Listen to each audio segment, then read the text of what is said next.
Lokesh cinematic யூனிவர்ஸுக்கும் இவங்களுக்கும் நிறைய சம்மந்தம் இருக்குது.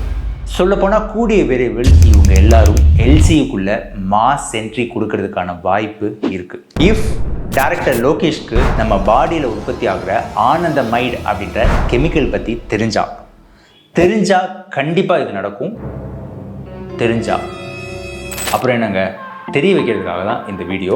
வாங்க பார்க்கலாம். This will be the last பேட்டி and சோஷியல் மீடியாவிலேருந்து ஒரு 6 months பிரேக் எடுக்கிறேன். ஸோ பரவாயில்ல, அவர் பிரேக் முடிச்சுட்டு வந்து பார்ப்பாரு. அது வரைக்கும் நாம் தெரிஞ்சுக்கலாம் வாங்க. LCU அப்படின்னா பவுடர் மாஃபியா பற்றினது. இந்த மொத்த பவுடர் மாஃபியாவையும் ரீப்ளேஸ் பண்ணக்கூடிய பவர் நம்ம உடம்புல தானாக உற்பத்தி ஆகிற ஆனந்தமைடு அப்படின்ற ஒரு கெமிக்கலுக்கு இருக்குது. அந்த கெமிக்கலை நம்ம உடம்புல எப்படி உற்பத்தி பண்ண வைக்க முடியும் அப்படின்றது இவங்களுக்கு நல்லா தெரியும். ஆனந்தமைடு இது நம்ம மொழி மாதிரி இருக்கே, நம்ம நாட்டு மொழியே தான். அதை மெடிக்கல் சயின்ஸ் யூஸ் பண்ணிக்கிட்டாங்க. சிவன் ஆனந்த தாண்டவம் ஆடினாரு, ஆனந்தமயமாக இருக்காருன்னு சொல்லுவோம்ல, அந்த ஆனந்தமயத்தை தான் ஆனந்தமைடு அப்படின்னு மெடிக்கல் சயின்ஸ் யூஸ் பண்ணியிருக்காங்க. நம்புகிற மாதிரியே இல்லையே, நம்பி தாங்க ஆகணும். ரிசர்ச் பேப்பர்ஸில் போட்டிருக்காங்க. ஆனந்தமயா அப்படின்னா ஒரு பிளிஸ்ஃபுல்லான ஸ்டேட். பிளிஸ்ஃபுல் அப்படின்னா நம்ம லோக்கல் லாங்குவேஜில் சொல்லணும் அப்படின்னா நமக்குள்ள ஜிவ்வுன்னு இருக்குது. ஒரு சூப்பரான ஒரு சந்தோஷமான ஸ்டேட்னு வச்சுக்கோங்க. சந்தோஷம் பல லெவலில் இருக்கும்ல, அது மாதிரி ஒரு சூப்பரான ஒரு ஆனந்தமான ஸ்டேட். அதுதான் ஆனந்தமயா அப்படின்னு நம்ம நாட்டில் சொல்லுவோம். அதாவது வெளியிலேருந்து எந்த ஒரு சப்ஸ்டன்ஸ், சாராயம், சிகரெட்டு, பவுடர் எதுவுமே எடுக்காமல் உங்களுக்குள்ளே நீங்கள் போதையாக இருக்க முடியும். ஆனால் அதே டைம் சூப்பர் அலர்ட்டாக இருக்க முடியும். நம்ம பிரெயினோட கேப்பபிலிட்டி பல மடங்கு அதிகமாகும். போதையாகவும் இருக்க முடியும், பிரெயினோட கேப்பபிலிட்டி இன்க்ரீஸ் ஆகும்.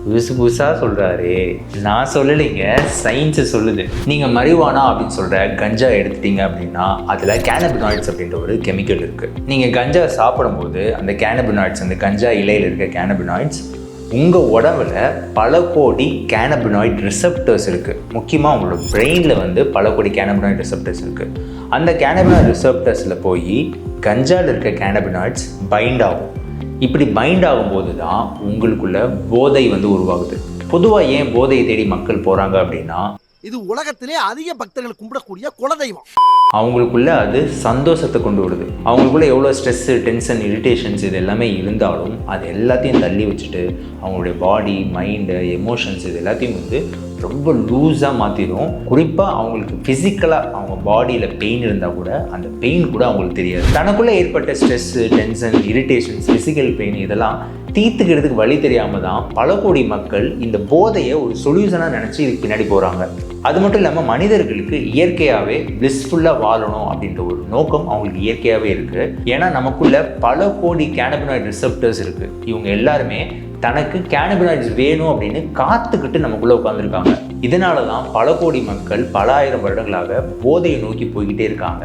இந்த பவுடர் மாஃபியாவுக்கு மார்க்கெட் குறைஞ்சதே இல்லை. ஆனால் இவங்க எல்லாருக்கும் தெரியாத ஒரு விஷயம் தான் இந்த ஆனந்தமைடு. இந்த ஆனந்தமைடை எப்படி இந்த மாடர்ன் மெடிசின் கண்டுபிடிச்சிருக்காங்க அப்படின்ற அந்த வரலாறை நம்ம இப்போ பார்க்கலாம். பல ஆயிரம் வருடங்களாகவே நம்ம ட்ரெடிஷ்னல் மெடிசின்ஸில் கஞ்சா போன்ற செடிகள் இருக்க கேனபினாய்ட்ஸ் மருந்தாக பயன்படுத்துகிற பழக்கம் நமக்கு இருந்திருக்கு. இது எப்போ வெஸ்டர்ன் மெடிசனுக்குள்ளே வருது, இந்த அலோபதிக்குள்ளே எப்போ வருதுன்னு பார்த்தீங்கன்னா, ஏர்லி 20th சென்ச்சுரியில் குயின் விக்டோரியா அவங்களோட பாடி பெயினுக்காக கேனபினாய்டு இருக்க செடியை அவங்க பயன்படுத்தியிருக்காங்க. அது அவங்களுக்கு ஒர்க் அவுட் ஆயிருக்கு அப்படின்றத சொல்கிறாங்க. அது மட்டும் இல்லாமல் யூகேல இதை ரீஜெனரேட்டிவ் மெடிசனாக பயன்படுத்தியிருக்காங்க. ஸோ இந்த மாதிரி இந்த பயன்பாடுகள்லாம் இருக்கனால 1930 70 வரைக்கும் இந்த கேனபினாய்ட்ஸ் ரிசர்ச் பண்றாங்க. நாய்களுக்கு, குரங்குகளுக்கு, எலிகளுக்கு கொடுத்து என்ன மாதிரியான ரியாக்ஷன் நடக்குது அப்படின்றது தொடர்ந்து ரிசர்ச் பண்ணிட்டே இருக்காங்க.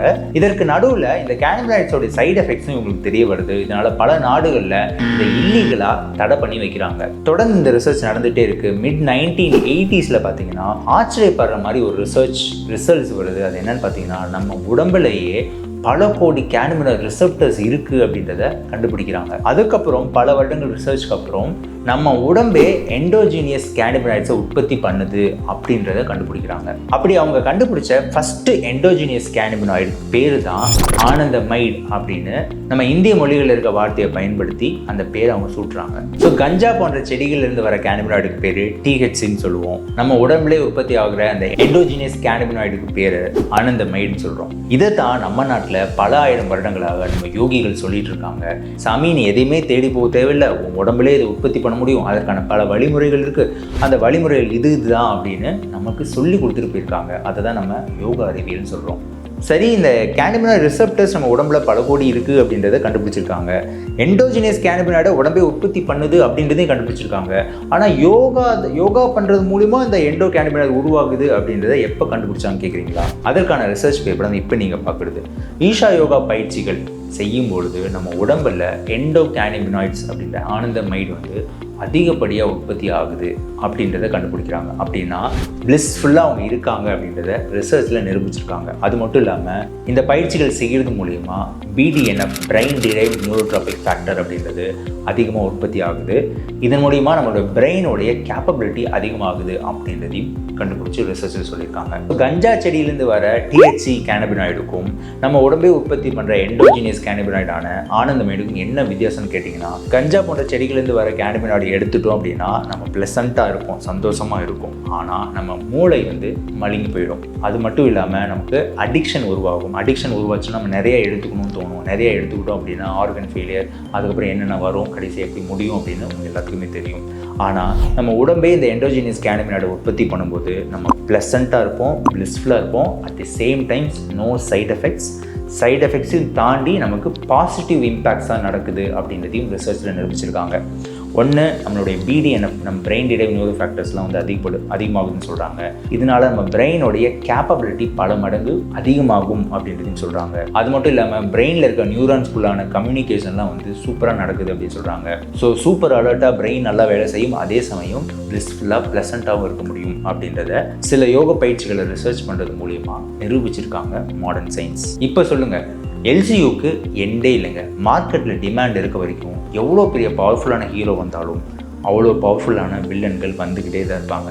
ஸோ லோகேஷ் அவர்களுடைய LCU முடிய போகிறதே இல்லை. இதற்கு ஒரு முக்கியமான தீர்வு அப்படின்னா, ஒவ்வொரு மனிதனும் தனக்குள்ள ஆனந்தமைடு அப்படின்ற ஒரு கெமிக்கலை உற்பத்தி பண்ணிக்க முடியும்.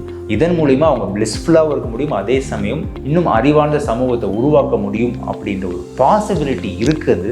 டைரக்டர் லோகேஷ் போன்ற மனிதர்களுக்கு போய் தெரியணும் அப்படின்றதுக்காக தான் இந்த வீடியோவில் நம்ம பேசிகிட்டு இருக்கோம். ஸோ நம்மளுடைய கலாச்சாரத்தில் எந்த கடவுளை நீங்கள் பார்த்தீங்கன்னாலும் கையில் யோக முத்திரை வச்சுருப்பாங்க.